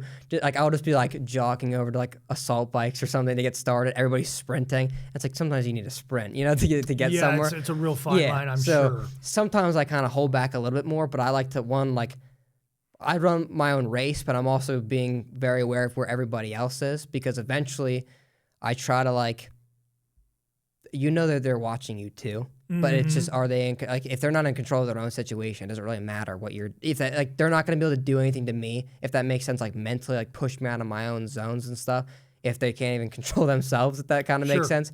So every single time I'm trying to be cognizant kind of what's going on. So I think that's kind of helped me like now, like relive those memories a little bit because I kind of like remember them, if that makes sense, because you're trying to take a step back a little bit. Yeah, kind of post-analysis. Because in the heat of the moment, because you're under a tremendous amount of mental and physical stress, right? It would be easy to kind of glaze over or put the blinders on, so to speak, right? Yeah, and it's like I talked to my coach, and I think it's mainly just because I've heard people talk about doing it all the time, where I read a lot of books, about the CrossFit stuff, like from competitors and stuff and how they do it, and a lot of it, if you're like, I feel like if you're gonna try to be like a good competitor or whatever, you're going to want to be aware of where other people are at too, right? But because a lot of what I try to do too is sometimes, depending on where you're at, and again, if you have control at that time of the situation, which I usually try to, you can start to push people out of their comfort zones too. And that's good because it's kind of like And I can think of multiple examples too, but you're trying to like, they're watching you and you're watching them, right? So you don't want to get pushed out of your comfort zone, but if you can do it to them, great, because you can just make them sandbag their own workout. So that's kind of something that you want to be aware of too. And that's usually why I think I'm a little bit more like cognizant of the things, but I don't think it's maybe a little bit more of a blur just because it was 2 years ago now, but there's definitely a lot of specific things like actually competing that I remember, and then certain things that I don't anymore. But was there anything that, excuse me, was there anything in particular that surprised you? You know what I'm saying? Like, you obviously showed up there very mentally and physically prepared. Was there anything any event or any particular instance where you're like, oh shit? You know what I mean? I think, well, I'll say this. I don't know if there's anything event-wise that surprised me, or I was like, oh, I don't know if I can do this, if that's what you mean. Everything, I think by that point, like, you trained it so much, it was fine. I will say for me, because again, like we talked about, like I had constantly been trying to put myself in the mindset of, you have to win this. You better be the person that's in first place. So I was in first place pretty much all weekend. And then I had two back-to-back bad events, but one of the events was a running event, and I wasn't a bad runner, but it was something for whatever reason out of everything that I had trained that I wasn't like communicating, and this is completely my fault, but not communicating to my coach that I wasn't as comfortable, just like, because with running, like you have to, or with CrossFit in general too, you have to like know yourself, like otherwise you're not going to have control in those events. So it's like, you got to know, how to run those events, if that makes sense, like where your limits are at, like you have to know those things. And for whatever reason, just running that year, I didn't practice a whole lot, and then I wasn't communicating that to my coach for whatever reason. Maybe it was like an ego thing, didn't want to seem like, oh, I couldn't figure out running or whatever. But I had a bad placement on that event, which I don't know. That was the third to last event. So, yeah, I placed like the back of that event, and it put me down pretty. I don't know if it put me out of first place. I want to say it did, and I was pretty pissed about that because my goal was to get a good score on that, because I had 2 events left, and it was going into like the last day, and I didn't want, because we had talked about this in the back, I was like, I wanted the stress to be over of the weekend. I wanted people to be buried by that point as far like under my points. So I was like, I wanted to just be able to like cruise those workouts, and I would have been fine. And now it's like, nope, tomorrow's going to be a big one. Full send. Yep. And then honestly, I was like sick that whole night. So I think, again, mentally, and these are just things that you have to like get yourself, fix. And you don't really know, I think, until you're in the moment. Like, you hope you're good to go enough to where you're like, mentally you can overcome these things. Clearly I was not, and I can admit that now, because I wouldn't have admitted that to myself probably after the games. But like, that very next morning was just terrible. That other event, I felt horrible, and I think it was just like all those nerves that I had worked up overnight. Yourself out, yeah, right. Yeah, and I think too, I was like, well, what if this, and it's like, again, you hope that you're good enough, and I had thought about that. It's like, okay, well, what if this comes up at the games, like something like this happens? It's like, well, you don't really know until you're in the moment. Like, you hope you have that figured out. But again, sometimes too, you're just not in the right headset or mindset. So yeah, I had another bad event, and then going into the last one, I think I was second, but I was tied for first. And so that last one was like, if you don't, or I think I had to win the event, or else it was like, if you wanted to win, you have to win the event. So the kid Jeremy, I'm really good friends with him now, but then it was a gymnastics like heavy workout. He's like I'm pretty sure I heard that he's like he was a state champ in gymnastics or something. Like, so I was like, shit. yeah, so I'm like, this is gonna be a rough one. But I knew I had like second place locked up, which I was like, okay, that's cool, but I'm like, don't care at the same time. So I was like, I knew he was very good at that, but I was like, you're literally just gonna have to send this work. And then like, there's no I mean, it sounds like there's a lot, but I was almost like, there's almost no pressure. Like, you have to beat that kid, or it's, and it is what it is. You just go and freaking do it. And if you're just going to do what you do every single workout, which is, hurt, and if it goes well, it does. And if he's the better person at that workout, he's the better person at that workout. And it is what it is. And we'll deal with it after, at least was with my mindset. And then obviously that event happened. He beat me, and I was pissed. So yeah, I don't know. I don't think there was anything that threw me off, but I think what threw me off was like, going from first, and you feel, because at that point then too, that's like every workout's a confidence boost too, because now you're gaining points on people. Sure. And I'm like, this is exactly, you're at the highest of highs. You're like, okay, everything that I just thought was, wanted to happen is happening.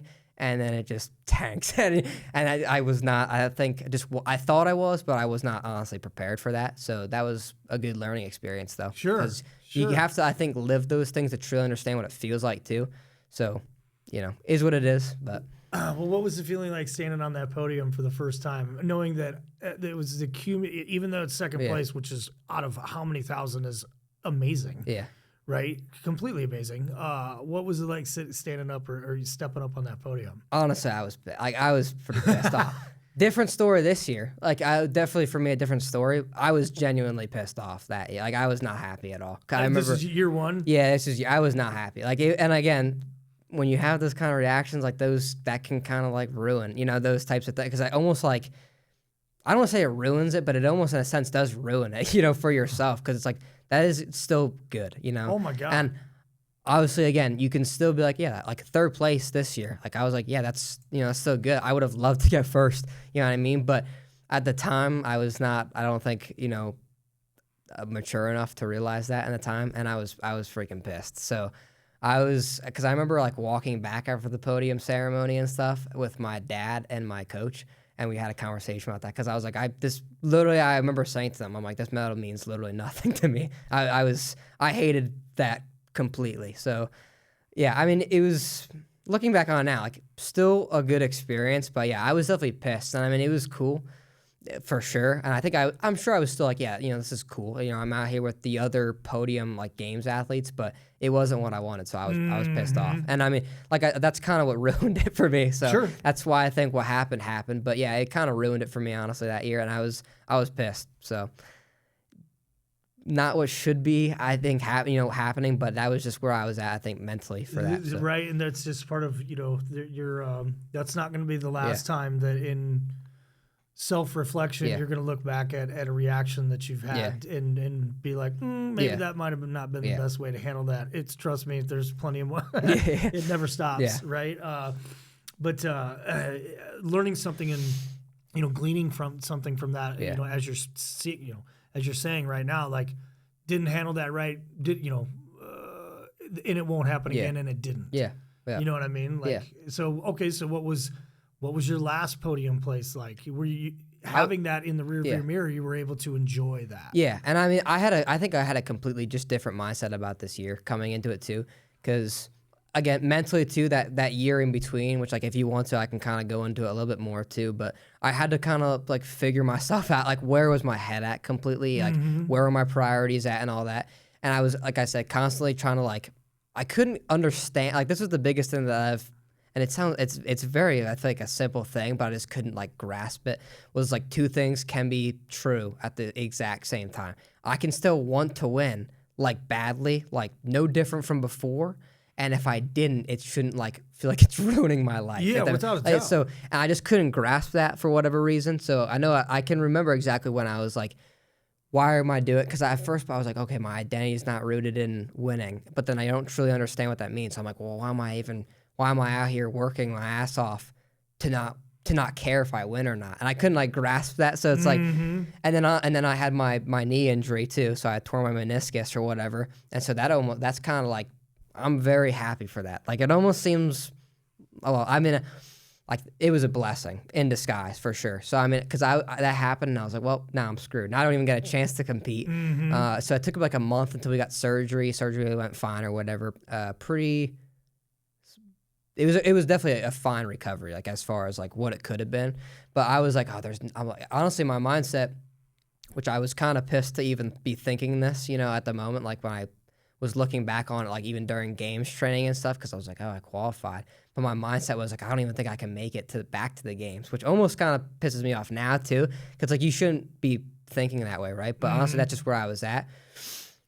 So my coach was honestly, I think we should give it a try. And so I was all right, so I was almost pissed about, because I was I'm going to put in all this work, for it to not work out. But as things, start to progress, and I think once you start to get into it too, it's this is what we love to do at the end of the day. Yeah. And I think my mindset kind of just shifted to well, I could just be just completely give up and kind of quit on my, even if I continued to compete or train, I could just be well, whatever, and just cruise through it, and then nothing is going to come of it. Or we can do something pretty freaking cool, looking back on it, qualify to the games, and then you get we had a long time between the games and semifinals. You get 4.5 months. And so, and my genuine belief in myself is I think I can outwork literally anybody out there. So I'm like, you have 4.5 months. Like, you own the summer as far as I'm concerned. So it's like, you have to make it. But if you do, you could do something pretty freaking cool. And I didn't put like you could win. I mean, you could win, but I wasn't like, you have to win. And, if you come... Yeah, a change of perspective or mindset. It was completely different. And I finally was figuring out what it means. Like, I loved coming into the gym every single day. It sucked a lot. This year was probably, like I said, I think even physically was probably worse. There was a lot more training, but I freaking loved every bit of it. Compared to 2023, it was freaking, like, I don't want to say I hated it, but I almost was like this freaking, like, every single day was like a battle to freaking get in the gym. And so this time around, I was like, this is awesome. I'm like, you get to do this. Like, you should be blessed that you even get to come out to the gym and do this. Because at the end of the day, it is just working out too. Like, it's sport. Yeah, so. Well, you said it right there. It's, it's not I have to do this. It's I get to do this. Yeah. And that's just something that simple. That perspective change kind of can mean the difference between burnout and actually enjoying the process. Yeah, I loved it. It was awesome. Because then I also, too, I was like, you have to remember, and it was something that I was kind of, I think, mindset-wise, starting to, like, usher in a little bit just as I was kind of getting older or whatever, and and I always knew I was going to join the military, too. So it's like, I was constantly thinking, like, at least mentally, when things were getting rough or whatever, I'm like, you have to think about it. I'm like, this is not obviously, I mean, I guess in the moment, yes, it is technically just for me. Like, this is an individual sport.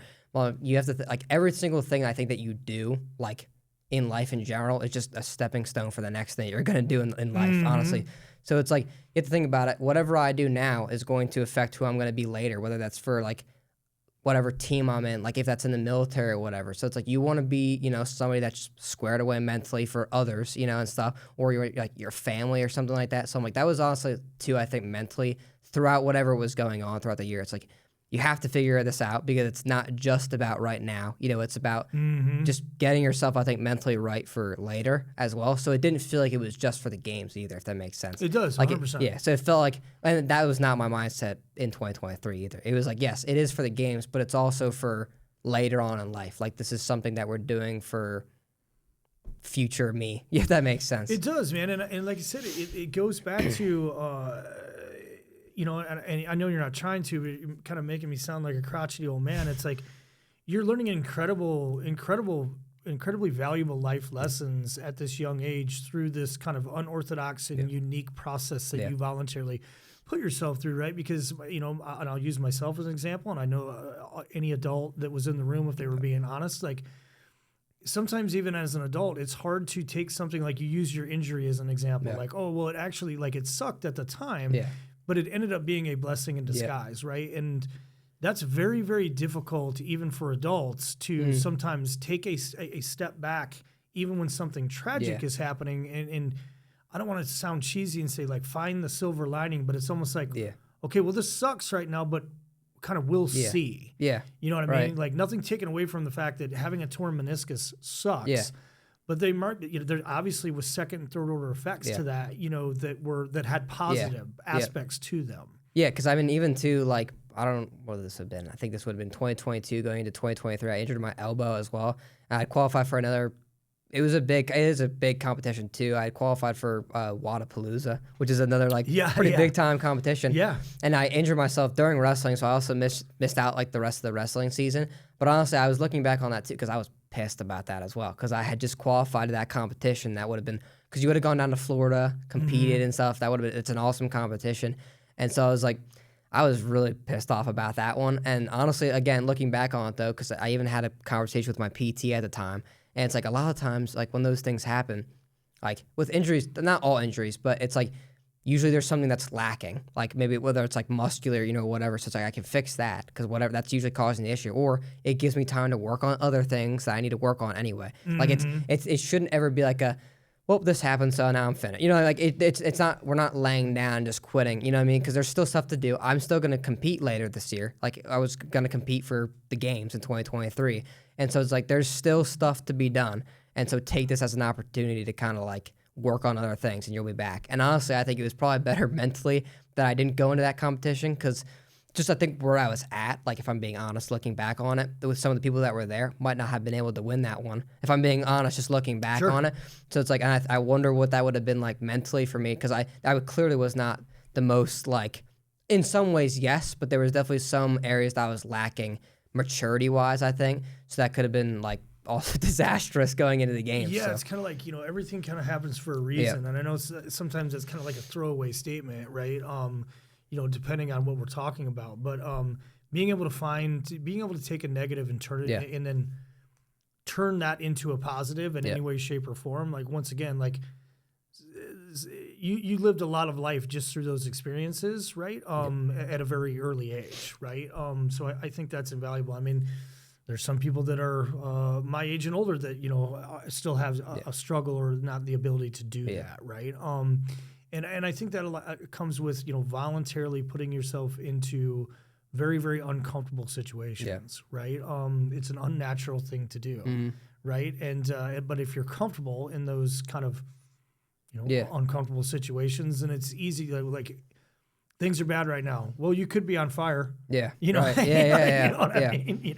And honestly, too, like I've been surrounded by definitely like every single time. Like it's kind of crazy. You know what I mean? Like personally, like my personal beliefs is like I think like I'm a Christian. Like my family's Christian and stuff. I think it'd be odd to me if this wasn't true, I guess. But like I've been put in excellent situations like all the time. I feel like it wasn't luck. I don't really believe in luck as it is. So I mean, it's like it's kind of insane. I've been placed in the hands of a lot of good people like all the time, like coach wise, like from different sports or the games and stuff. All those people, freaking awesome dudes. And then honestly too, like just my family. Like I think I was placed in literally the best family that I could have been. So, and then especially too, like on the sports side, like with my dad and stuff, like he's obviously into sports, and then obviously the military, it's going to give you a completely different mindset on stuff too. And we've had those conversations, like it's not the same thing, or CrossFit and the military are not the same thing, but you can draw, I think, a lot of the same parallels to each other mindset-wise. Without a doubt. And so we had a lot of conversations about those, and I think that's honestly probably where I got some of that from too, because it's also like I've never seen my dad have some injury or something like that, and then just be like, oh, it's finished. It's not. That doesn't exist. So it's like, how or why would I do what I do, like the opposite? Like why would I just be like, okay, I have an injury now. And half the time too, I think as some of these things happen, like with the meniscus or whatever, or that was my knee injury this year, I was probably a little bit better because I had some of the exposure to these things. But it's like half the time too, it's like if I these injuries happen, or I even had a conversation with him, after the meniscus thing, or multiple conversations, it's like that's been mentioned to me, like, okay, well, what's the next step then, right? Because it's like, it's not going to be quit, because that would be stupid. Like, what's the point? There's 0 point in quitting because of that. And there's always something else that's going to come next. So it's like, there's no just laying down and stopping from that, you know what I mean? So that's kind of like, that has to be, I think, your mindset too. And growing up around that has been awesome. Like instrumental. Yeah, you can tell it's been instrumental. Well, that brings up another question.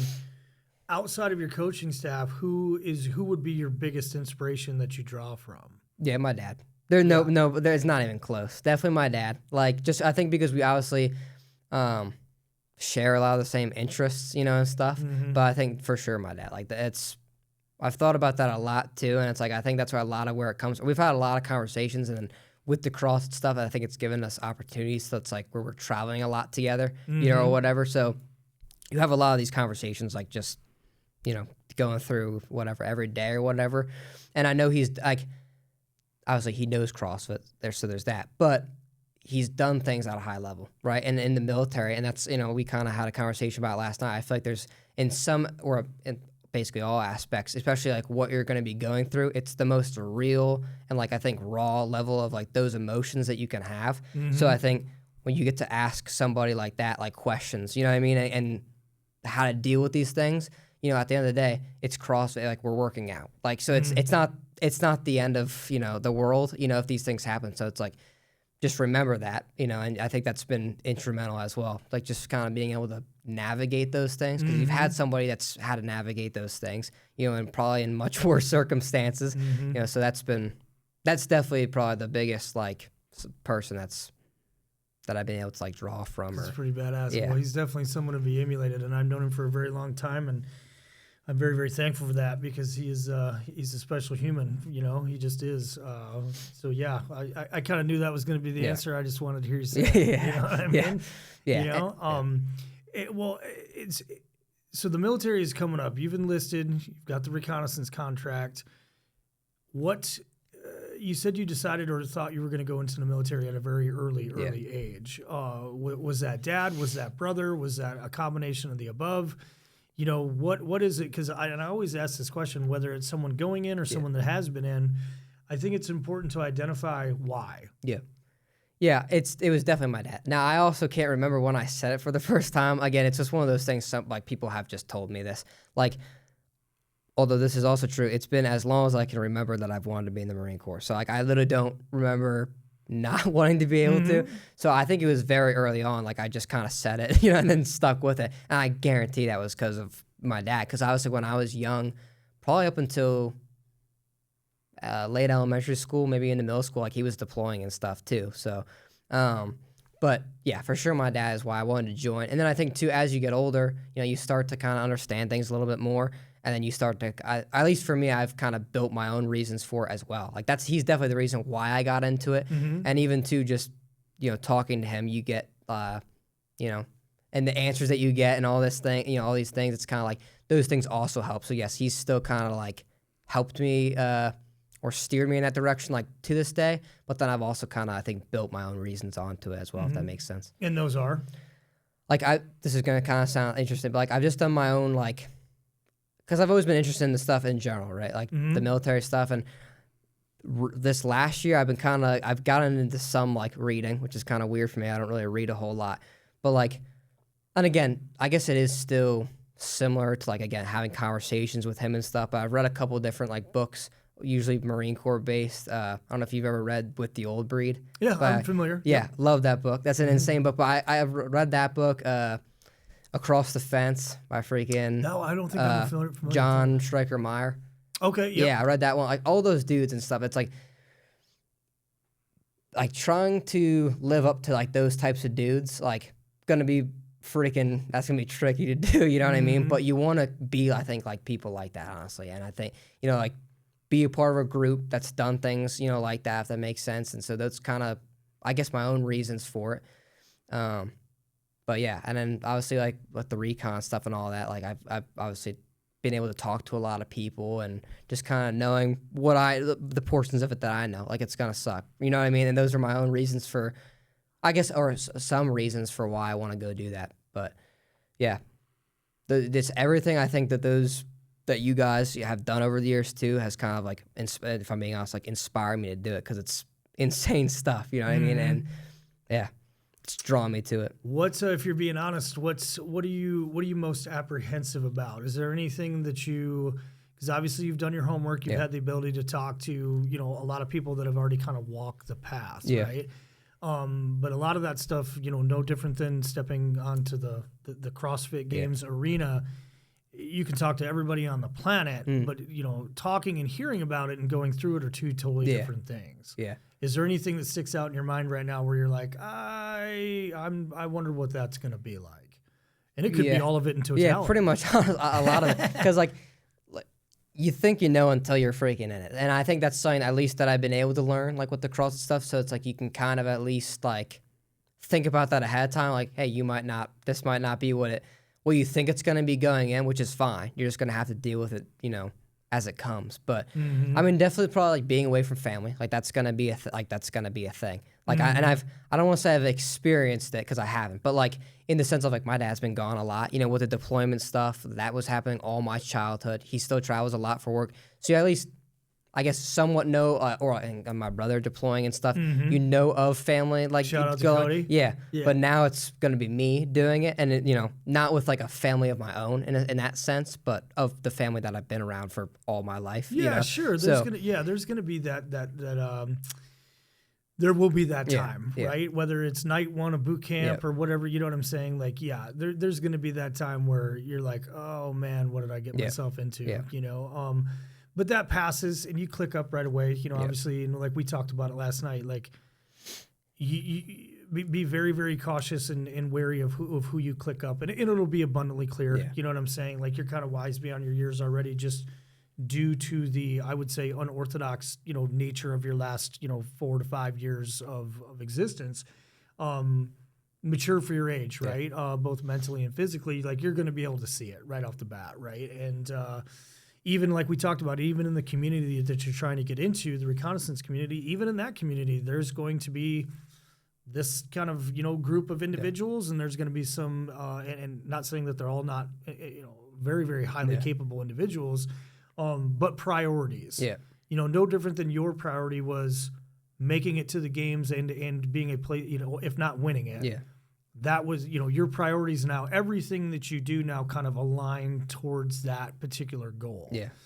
You'll see it. You know what I mean? Some people just want to graduate so that they have the T-shirt. Yeah. And then some people that realize that that's just kind of the beginning. Yeah.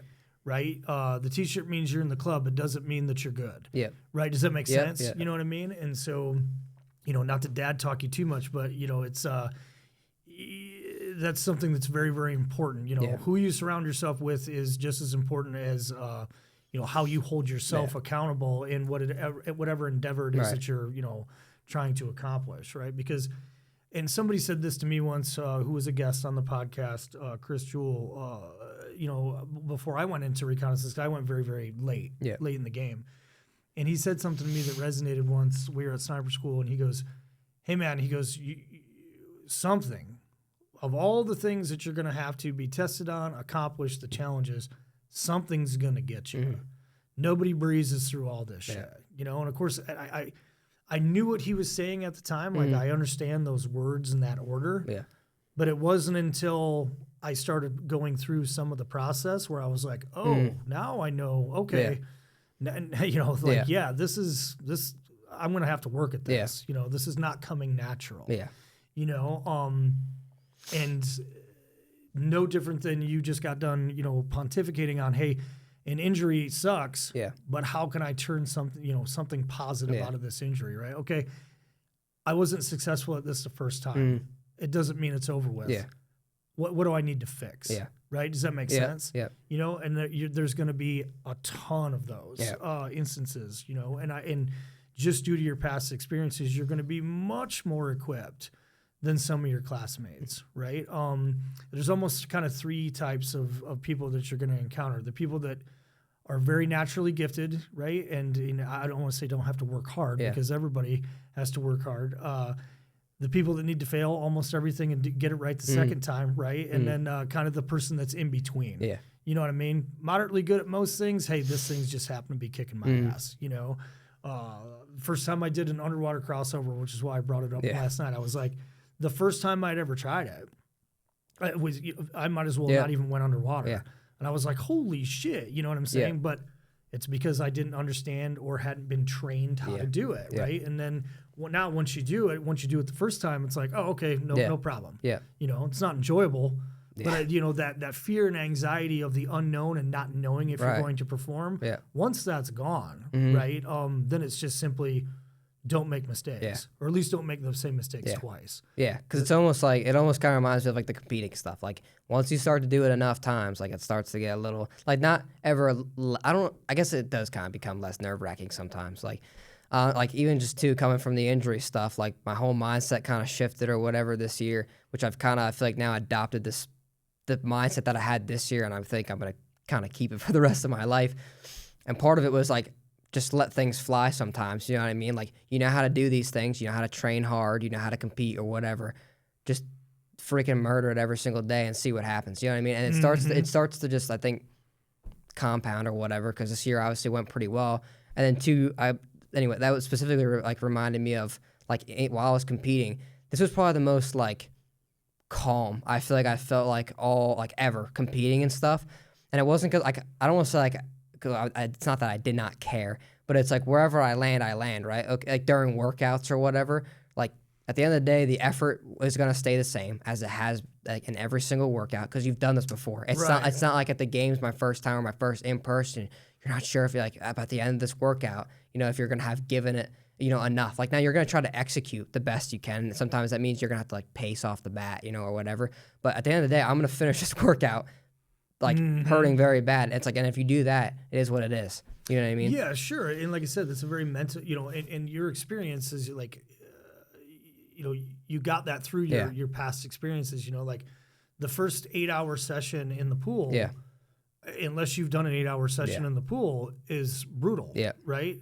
The second, the third, the fourth, the 100th 8-hour session in the pool, you're like, yep, just another day at the office. Yeah. It's still moderately unpleasant. Yeah. You know what I mean? But you don't have that, oh my God, I don't know if I can do this. Yeah, because I feel like that's helped. Like just with some of the prep that we've done this, like for this recon stuff or whatever, the water's the biggest thing, which is I don't really like the water. This is going to sound weird. I don't really like the water that much as it is, which is partly why I chose it though, because I'm like, I don't want to be freaking, old or whatever and be like, well, I wish I would have done that, but I shied away from it because I didn't like it. You know what I mean? So that's partly why I wanted to do this whole thing. It's because I'm like, you can do these things. You know what I mean? If other people have done them, I think then you definitely can. You know what I mean? And it's kind of like the same thing, like as like the competing stuff. Like once you start, like you were saying, once you start to do it enough, you kind of start to figure it out and do it. And I'm like, and I think I knew that because I've done that in other areas. Now like the CrossFit stuff,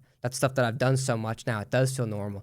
But with the water, like there's obviously some swimming in CrossFit or whatever, but like it's a different type of swimming as well, like in the military. And then also like the drown proofing type stuff or the underwater stuff.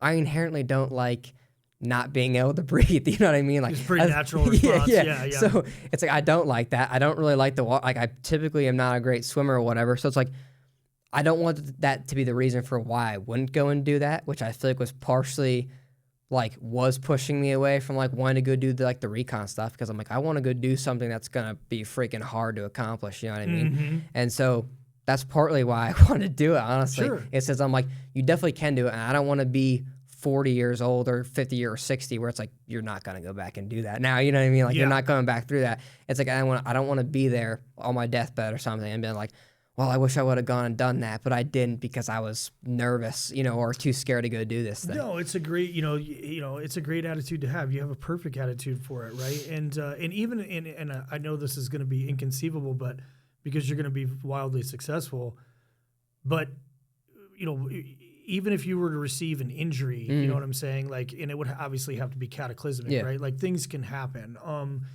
It's just volunteering and raising your hand for it is to me is the biggest accomplishment, right? Because as long as you don't quit, as long as you don't say I quit and give up, right? Like maybe you don't pass everything on the first time, maybe it's the second time, and guess what? That's fantastic, right?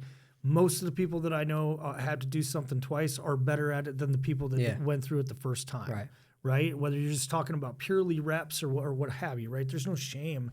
There's no shame in having to do something twice, right? Or 3 times for that matter. You know what I mean? Like it's the willingness to to willingly volunteer for that arduous lifestyle. Right. Like that is the accomplishment. Pass or fail, if you ask me. You know what I'm saying? Someone who volunteered and tried out and didn't make it is, to me, still that's something that hey, I tried. You know what I mean? Versus people that are like, and that's not, not everyone's into that shit. You know what I'm saying? And there's nothing wrong with that. You know what I mean? We kind of have a tendency to, get into this hierarchy of, whatever. Like, hey man, to each his own, right? And everyone's got a fucking job. The only thing that you should do or should be expected of you is whatever your chosen profession is, you try and max that out. And whatever it is. Cook maker, candlestick maker, space ninja, I don't give a shit. You know what I mean? Try and be the best space ninja you can be. Not only for yourself, but for the space ninjas on the left and right of you, right? You know what I'm saying? You kind of owe that to yourself and more importantly to them. Man, I think you're going to absolutely crush it. Obviously, I'll be watching from afar. You go to boot camp when? 27th, I think, is the actual ship date. So it's right around the corner. Yeah, I think 2.5 weeks, 2 weeks. You gotta. We can't leave. You gotta give a shout out to your mom. Yeah. Yes, my shout to my mom. Yes. Yes, I'm sorry for leaving on your birthday as well. That was not intended. You're leaving on her birthday? Oh yeah, so I'll leave on the 26th, which I feel terrible about, honestly, as I do. But she gets it. You know what I mean? Like, she's been through this before somewhat, with my dad obviously deploying and my brother and stuff. So She's pretty special. yes. Yeah, you lucked out there. Yeah. Yeah. So she has gone, obviously, I know, through a lot with, my dad, and then obviously Cody going through, but I know it's going to be rough. So I obviously do have sympathy for that. Sure. But sure. Well, where can people find you if they want to find you? Pretty much just Instagram. I think my handle, is like Lincoln _Lafaver _22 or something. And anybody you want to shout out to before we close it up and get you guys on the road? No, I don't think so. Good, man. Well, Lincoln, you are an impressive, always have been, and will continue to be an impressive young man. I've enjoyed watching you up to this point. I'm going to enjoy watching you as you crush the next portion. I think you're going to do fantastic things, and if I can help, I will. Right, Yeah. So don't be a stranger. Yeah. And maybe we'll see if we can't get down to Paris Island and watch you walk across the parade deck, because that'd be pretty badass. That'd be awesome. Well, thank you very much for coming on, brother. I appreciate it, and let's on to the next adventure. Yeah, thank you for having me. All right, brother. Appreciate it. All right, thanks everybody. Stay mobile.